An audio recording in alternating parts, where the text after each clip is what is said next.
Darating kaya yun? Alam mo, Gian, kakakausap mo na sa kanya, di ba? At sabi na, darating daw siya. Eh, syempre pare, no? It's been 8 years since we last saw each other, di ba? Kaya, syempre excited lang ako. Alam mo, love of your life mo talaga tong si Apple, no? Oo naman, pare. College days pa lang best friend ko na siya. Tsaka alam kong she's the girl I want to marry. Kaso, alam kong kinailangan lang niyang punta ng States. Pero ngayon that she's back, parang hindi na ako magsasayang ng oras. Mag-propose ako sa kanya. Bilib talaga ako sa'yo.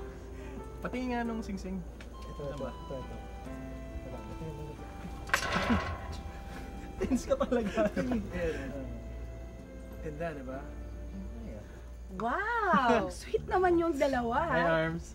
Dre, kailan mo naman sinagot si Gian? Anyway, nasa na si Apple? Ba't wala pa? Punta na yon. Sana. So, okay. Dre, let's go kasi naka-double parking pa Ganun ba? ako eh. Oh, sige bro. Paano? Bounce na kami. Sige pa. Good luck na lang, ha? Thank you. Sure na yun. Alright. Bye. Bye.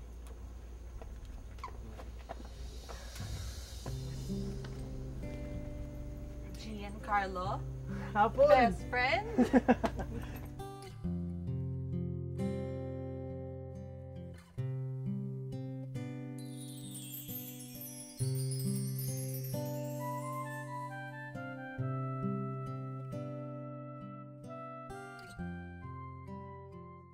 It's so nice to catch up. Alam mo, may gusto kong sabihin sa'yo, kaso baka magulat ka. Ako rin, maraming kwento. I think I should tell you No, na... let me go first, okay? I know this may sound abrupt, pero... Apple... Will you... Apple. Hi, honey! Hi. Hello. Hi. Gian, this is Justin, my husband. So, you are Gian. Hi. Alam mo bang sobrang lagi kang kinakwento sa akin si Apple? Finally, na-meet ko na ang long-lost best friend ng wife ko. Married ka na pala. Recently lang, ito yung isa sa mga surprises na gusto ko ikwento sa'yo. Han? We have to go. Paano, Gian? Una na kami, ha? Sige. Ano nga pala yung gusto mo ikwento sa akin? Ay, hindi. Wala yun. Lumang kwento na yun. Okay. Sige, best friend! Sige. Bye. Bye! Congratulations. Thank you, man. Nice meeting you. Nice meeting you.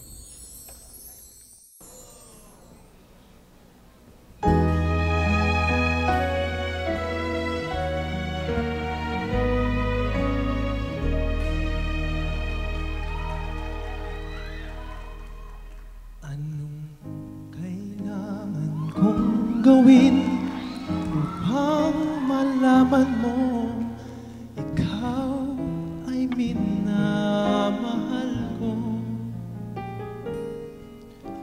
Kailangan ko'y katulad mo sa buhay kong ito. Nag-iisa lang sa mundo.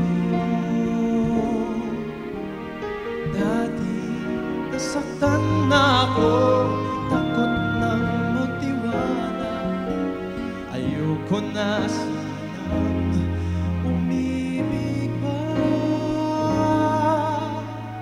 Ngunit ika'y ibang-iba sa lahat ng nakilala. Sana ay ikaw na nga.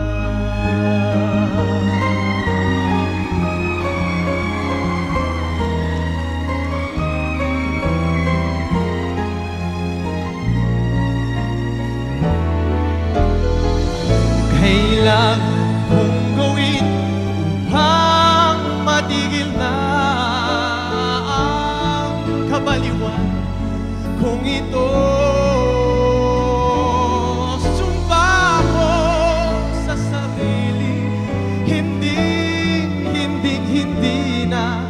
Ngunit heto na naman ako. Hindi na papipigil pa at di na paaawa. Sinisigaw na ang pangalan mo.